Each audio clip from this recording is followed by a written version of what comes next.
আসসালামু আলাইকুম, আশা করি সবাই ভালো আছেন। এক্সপার্ট হলিডের পক্ষ থেকে সবাইকে জানাই অনেক শুভেচ্ছা। আজকের ভিডিওতে আপনাদের একটু ধারণা দেওয়ার চেষ্টা করব যে বর্তমান সময়ে আইসল্যান্ডের ভিজিট ভিসা আপনি কতদিনে পাবেন। সো রিসেন্ট যে অ্যাপ্রুভালগুলো এসেছে সেগুলো উইদিন 15 ডেজের মধ্যে আসা শুরু করেছে। সো আপনি আপনার রেজাল্টটা 15 দিনের মধ্যেই পেয়ে যাবেন। সো এখানে ব্যাপার হচ্ছে, আপনি যদি আপনার আইসল্যান্ড ভিসা 15 ডেজের মধ্যে অ্যাপ্রুভাল পেতে চান, আপনাকে অবশ্যই ওদের যে রিকোয়ারমেন্ট আছে ওই রিকোয়ারমেন্ট অনুযায়ী আপনার ডকুমেন্টসগুলো সাবমিট করতে হবে। সো টেকনিক্যালি রেজাল্টটা 2 সপ্তাহের মধ্যে যেহেতু আসে, অনেকের ক্ষেত্রে আগেও চলে আসে। সো এই ভিসা অ্যাপ্রুভাল নিতে হলে ওই রিকোয়ারমেন্টটা আপনাকে ফলো করতেই হবে। সো আপনাদের একটু ধারণা দেই যে কোন ডকুমেন্টসগুলো বেসিক্যালি আইসল্যান্ড ভিসা অ্যাপ্রুভাল হওয়ার ক্ষেত্রে গুরুত্বপূর্ণ ভূমিকা রাখে।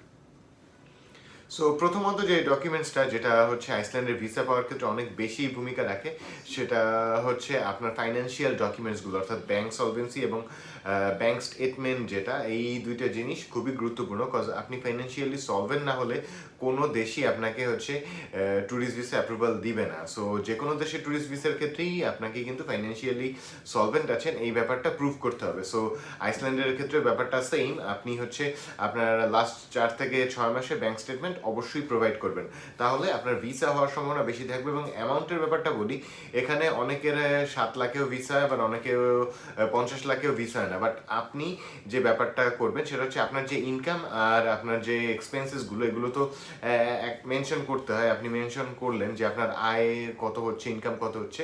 সো এই কয়েকটা জিনিসের সামঞ্জস্যতা রেখে আপনি আপনার ইনকাম মানে যে অ্যাভেলেবেল ব্যালেন্স যেটা ব্যাংকে দেখানো, সেটা দেখানোর চেষ্টা করবেন। এই অ্যামাউন্টটা ধরুন আপনি 10 লাখের উপরে মিনিমাম রাখলেই হয়ে যায়। যাদের বেশি আছে তাদের তো থাকবেই, বাট মিনিমাম 10 লাখের মতো একটা অ্যামাউন্ট সেফ সাইডে থাকা যায়। সো এর পরে যে ব্যাপারটা সেটা হচ্ছে আপনার প্রফেশনাল ডকুমেন্টস, আপনি এই দেশে কোন প্রফেশনের সাথে জড়িত আছেন সেই জিনিসটাও কিন্তু মেনশন করতে হয়।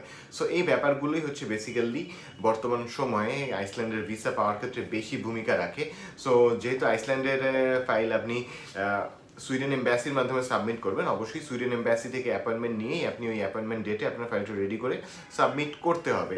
এখন আইসল্যান্ডে ভিসা রেশিও ভালো থাকার অনেকগুলো কারণ আছে, এই জন্য আলাদা ডেডিকেটেড ভিডিও আছে। যারা হচ্ছে আগ্রহী তারা অবশ্যই ভিডিওগুলো দেখতে পারেন। আশা করি অনেক উপকৃত হবেন। বা আইসল্যান্ড রিলেটেড যে কোনো ধরনের সমস্যা বা যে কোনো সহায়তার প্রয়োজন হলে চাইলে সরাসরি ভিজিট করতে পারেন আমাদের অফিসে, বা কল বা নক করতে পারেন স্ক্রিনে দেওয়া নাম্বারে।